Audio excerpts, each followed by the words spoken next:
Hey guys, this is the final theory video for the year. The information in this video is going to help you to successfully complete the final quiz of the year, Quiz 16, Writing for Piano Part 2. For Quiz 16, you will need to write an original 8-measure piece of music in 3 to 4 parts. It's twice as long as the example that you did in Quiz 15. As a matter of fact, what you want to do is take the 4 measures that you did for Quiz 15 and rewrite them, just as I have done. This is the same 4 measures that I wrote in the last video, okay? But there's something I want you to do about the first 4 measures that you rewrite. I want you to change some things about it. I want you to change at least one thing in 3 out of the 4 measures. Whether it's the first, the third, and the fourth, the first, the second, and the fourth, the second, the fourth, and the third, whatever measure. 3 out of the 4 need to be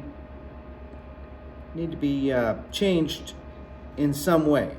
Now, what doesn't change is the cadence, okay?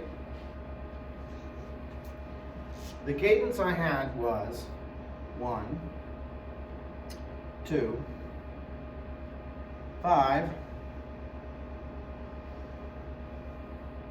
which was in inversion, second inversion as a matter of fact, and 6, 6. Okay? You don't want to change this. You also don't want to change the bass line unless you want to come up with a crafty little device here. Maybe you want to put a syncopated rhythm. Something needs to look different. Okay, it's 3 out of the 4 measures. So what I'm going to do is I'm going to improve upon my melody. Okay, that's one of the things I'm going to do. So in the case of this chord, where it's C, B, I'm going to put a little changing tone here. I'm going to change directions and make it a little bit more interesting. Okay, I still have a C here, so coming off of the C is not a bad thing. I end up on B here, and I have to have the E and I have to have the C, but I don't exactly have to have the A. Now, I need the G, is what I mean. I don't have to have the G. But since I did change to a B here, there's probably nothing much more that I could do except for maybe this, improving my melody. Okay, so there's 2 things I changed about the first measure. If you want to just do one thing, that's fine. 2 things, even better. Okay, so in this next measure, it's D, F, A. So I have a D here, and I can kind of change this to maybe like a neighbor here. In the alto part, make it more interesting. I still have a D. I can have the D here, but go off of it for a minute. I'm going to have to go back because I have to at least have a D and an F there in that measure, okay? Here's my D here and an F, and I can't stay on that note because then it won't be a good chord. You'll have a C and a B here. But if I go back to the D, this becomes now the non-chord tone, whereas this was the non-chord tone before. Okay, So this is A to B. That's our melody. And then I'm going to come off of this, and I'm going to further expand this by going B, C, and then up to D here. Okay? And then I'm going to keep this the same, but I'm going to try and see if I can put another changing tone in here. This is D, F, A, D, A. Yeah, let's try and do this. E, this. Make it a little fancier.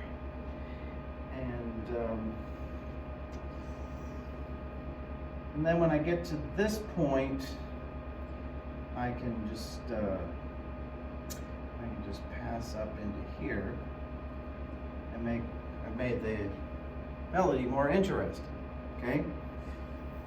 Whatever you have to do to make it more interesting and still keep the same chord progression or cadence, do it. Now, what we're going to do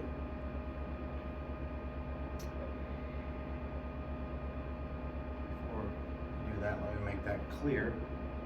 I think it might have shifted a little bit, but we should be okay. We're going to do the next 4 measures.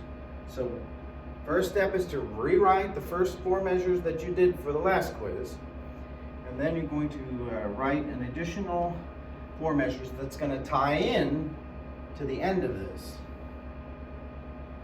So treble clef, bass clef, whatever key you had. My key is C, so I don't have to write any sharps and flats, but if you did write a key that has sharps and flats, you need to write it here. But you don't have to rewrite the time signature, okay? All right, so we have 1 measure, 2 measures, 3, and 4. Now, double bar line at the end because that's going to be the end of your original piece. And please, do not end on any other chord except 1. You need to bring this back to the beginning. Okay? What I mean is you start on 1, you end on 1. You start on do, you end on do. Okay, it's going to sound really weird if you don't end on do. So everybody just end on do. Now how you get there will vary from student to student, okay? But to begin the second 4 measures, you're going to have to follow after this. So my bass note is C, my chord is ACE, which is the 6th. So I either want to go to 7 here, which is the 2nd, 2 here, which is a 4th, or 3 here, which is a 5th. I don't want to go to 3. And I don't want to go to 7 because 5, 6, 7 will sound boring. So I'm going to go to 2 here. And I'm going to have the 2 chord in the harmony here, just like I had it here, okay? Only instead, this time I'm going to go back to the 6. You might choose to do something different. You might choose to do the 3 chord.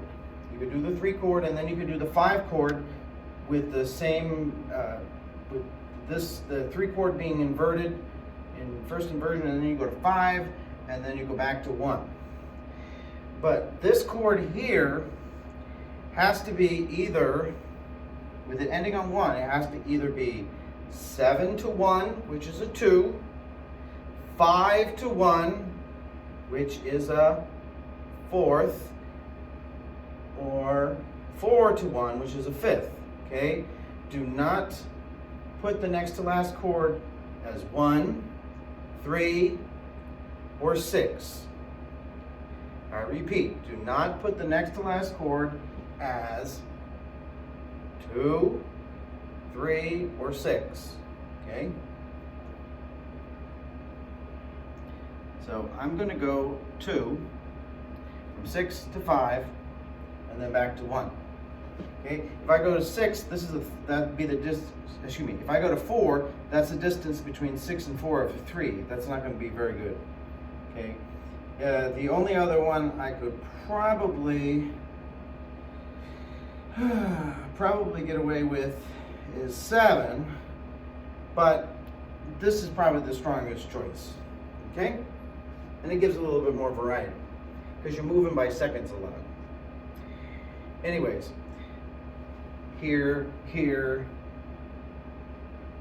and so to give it a little bit more variety at the end, we're going to put a 4th for the last one. Okay, so let's see, bass note. So the bass note here is C, and we're going to go to D because this is a DFA chord. So we're going to keep that in root position, just like this one was in root position. And let's see, 6 is A, C, E. I'm going to put this one, to give it a little variety, I'm going to put this in 2nd inversion. So I'm going to go up to E. And then the 5 is G, B, D. And I could put a 7th and put an F there, and a 7th, but I'll leave that for you to choose whether you want to try that or not. I'm going to try to keep it simple so people can understand. Remember, this is your piece. You do whatever you want, just as long as you're doing it correctly and it sounds good. For those of you who don't play piano, you're going to have a hard time knowing what it sounds like because you're not be able to play it. But if you stay to the rules that we've learned over the year, you should be okay. All right, so I'm going to do this one in 2nd inversion, and I'm going to go D, and then I'm going to finish on C, just like that. Okay? Now, the melody. So let's work on the melody here. So E can go to either F or D. Let's go to D. And let's go to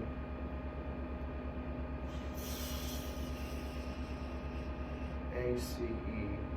Let's try to get back down to, let's try and bring this down to maybe an A. And then let's do DFA, this, then the last one will be C, E, G, and we start G there.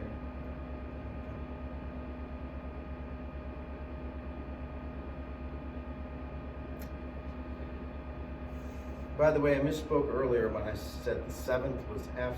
7th actually would be B. F. Okay. So that is C and B. Let's get this to be D and A, and then let's go back to adding a alto part. Return to the alto part. You didn't have any alto in here or here.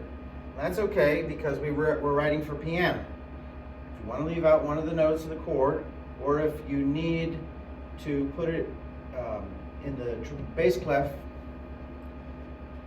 because it's too low and there's too much distance between the soprano and the alto, you're welcome to do that. Okay, so since I have a D, I'm going to put a C here, and I'm going to go ahead and get ahead because this is you only get one shot at this.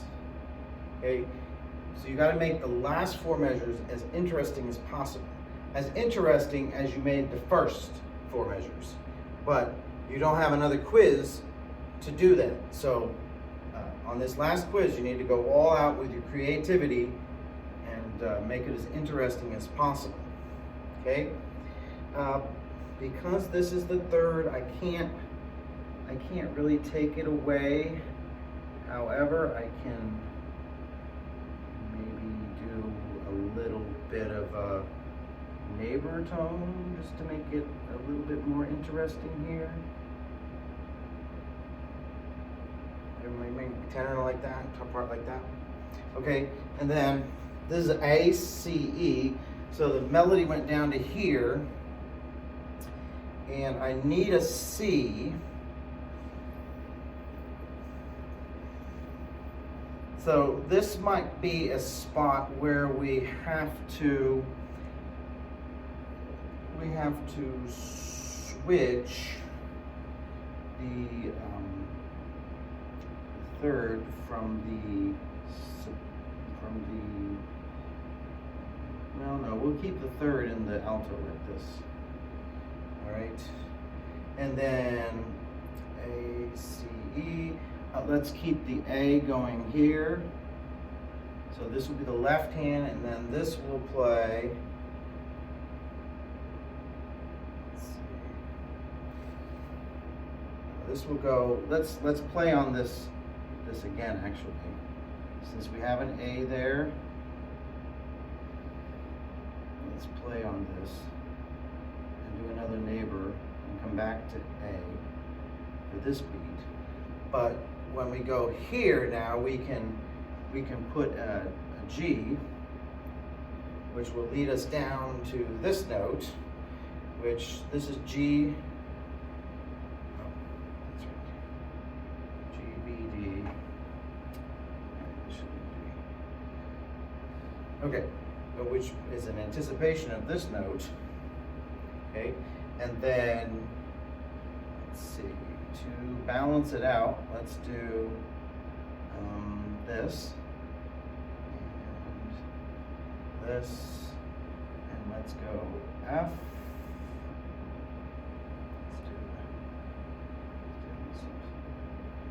What do we get? G, B, D. Maybe here's where we can make the bass a little bit more interesting. Let's do this.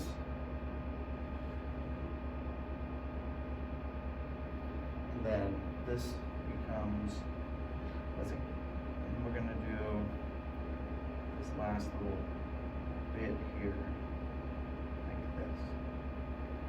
And we change directions there. Changing tone there.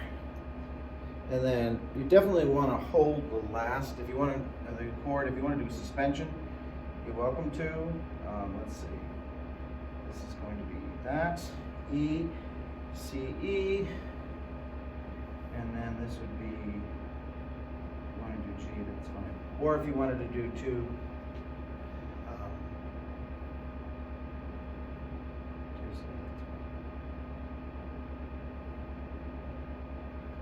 so, I've made it as interesting as possible, okay? And it looks just about as interesting as the top four does.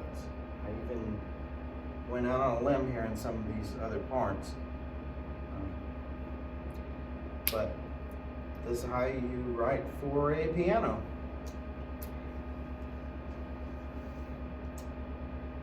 Hope you guys are doing well. Take care, and we'll talk to you again soon.